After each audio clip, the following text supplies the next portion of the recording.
Hello students, इस video में हम चैप्टर 1 इंडियन इकोनॉमिक डेवलपमेंट का, जिसका नाम है Indian economy on the eve of independence, उसके analysing, evaluating and creative type questions को डिस्कस करेंगे।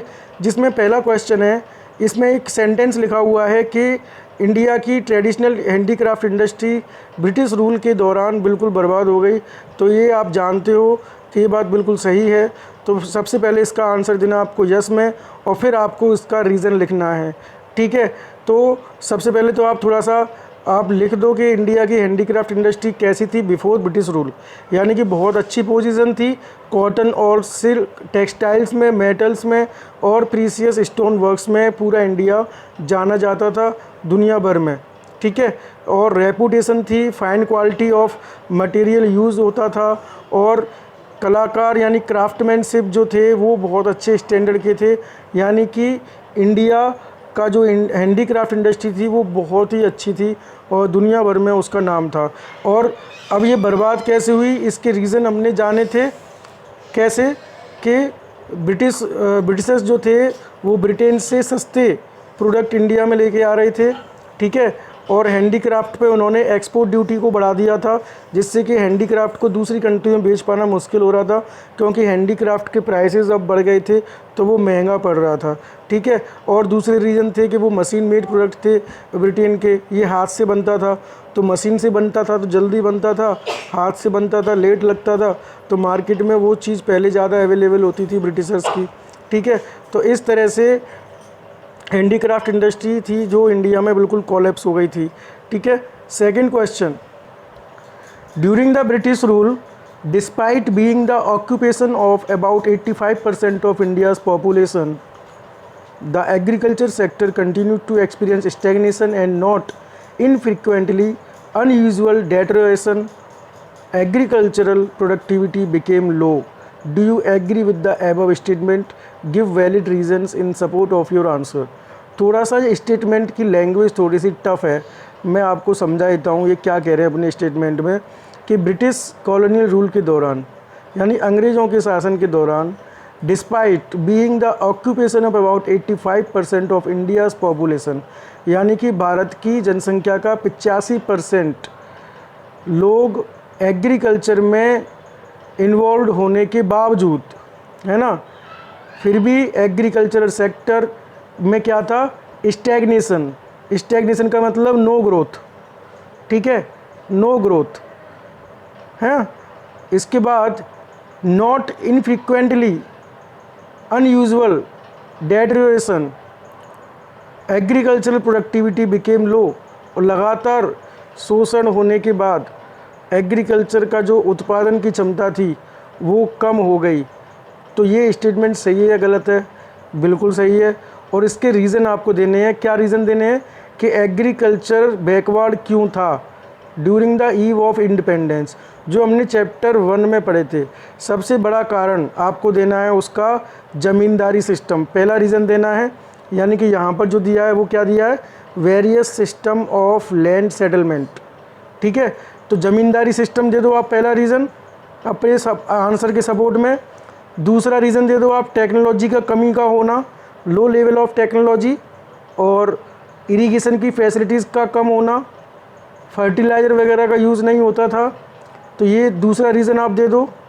तीसरा दे दो इंफ्रास्ट्रक्चर की कमी एग्रीकल्चरल सेक्टर में। ठीक है, ये एक तीसरा रीज़न दे दो। और फोर्थ रीज़न दे दो आप कमर्शलाइजेशन ऑफ एग्रीकल्चर। ठीक है, कमर्शलाइजेशन ऑफ एग्रीकल्चर का मतलब क्या था कि देखिए इसमें ये था कि ब्रिटिशर्स ने फार्मर्स को कमर्शलाइजेशन के लिए मजबूर किया, लेकिन उस कमर्शलाइजेशन से फार्मर को कोई बेनिफिट नहीं था। यानी ब्रिटिशर्स ने जो अपनी ब्रिटेन की इंडस्ट्री के लिए जो चीज़ें चाहिए थी, फॉर एग्ज़ाम्पल इंडिगो, है ना, जो डाई के काम आती है कपड़े पर, किसान को मजबूर किया और डाई का प्रोडक्शन करने के लिए, और उसके बदले में थोड़ा पैसा उसको रिटर्न में दिया फार्मर को। लेकिन उसके बदले, इंडिगो के उत्पादन के बदले किसान को कौन सा उत्पादन रोकना पड़ा, फूड ग्रेन्स का, दूसरी क्रॉप्स का, जिससे कि फार्मर को काफ़ी लॉस हुआ। ठीक है। तो ये 4 रीज़न आप इसमें 3 या 4 रीज़न इस सपोर्ट में आप आंसर में दे सकते हो, ठीक है।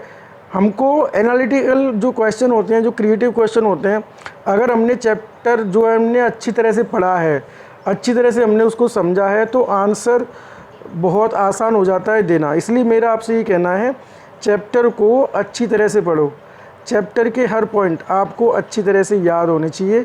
तीसरा क्वेश्चन हम आते हैं, ये स्टेटमेंट काफ़ी बड़ा है, समझते हैं। India could not develop a sound industrial base under the British colonial rule, यानी कि अंग्रेज़ों के शासन के दौरान भारत में औद्योगिक विकास नहीं हो सका अच्छा खासा, even as the countries world famous handicraft industries decline. India की जो दुनिया भर में फेमस हैंडीक्राफ्ट इंडस्ट्री थी वो भी ख़त्म हो गई। No corresponding modern industrial base, यानी कि आधुनिक विकास भी इंडस्ट्री में कुछ भी नहीं था, ठीक है। तो ये सारी चीज़ें एक स्टेटमेंट में दी हैं। तो in the light of the above statement, इस स्टेटमेंट के ऊपर आपको देना है appraise some of the shortfall of the industrial policy pursued by the British colonial administration. अंग्रेज़ों ने जो इंडस्ट्रियल पॉलिसी इंडिया में शुरू करी थी उसका अप्रेजल आपको, मतलब उसका आपको बताना है, उसके डिसएडवांटेज आपको बताना है, ठीक है, क्या कमी थी। तो पहली कमी, इंडस्ट्रियल डेवलपमेंट भारत में काफ़ी कम रहा। शुरू में डेवलपमेंट केवल कॉटन और जूट टेक्सटाइल मिल में था। उसके बाद में आयरन और स्टील इंडस्ट्री थोड़ा सा ऊपर आना स्टार्ट हुआ 20वीं सेंचुरी में, जैसे टिस्को है ना, ये 1907 में इसकी स्थापना हुई थी। और दूसरी कुछ इंडस्ट्रीज थी जो शुगर, सीमेंट और पेपर वगैरह में दूसरे विश्व युद्ध के बाद में स्थापित हुई। दूसरा point, there was hardly any capital goods industry, यानी कोई कैपिटल गुड्स इंडस्ट्री नहीं थी, यानी कि कोई मशीन वगैरह बनाने की कोई इंडस्ट्री नहीं थी जिससे कि आगे और उत्पादन इंडिया में बढ़ सके और उद्योगों का विकास हो सके। कुछ मैन्युफैक्चरिंग यूनिट्स का एस्टेब्लिशमेंट हुआ, यानी कि कोई भी सब्स्टिट्यूट उनका नहीं था उनको डिस्प्लेस करने के लिए, ठीक है। लो ग्रोथ रेट, इंडस्ट्रियल सेक्टर की ग्रोथ रेट काफ़ी कम थी, जीडीपी में उसका कंट्रीब्यूशन बहुत कम था।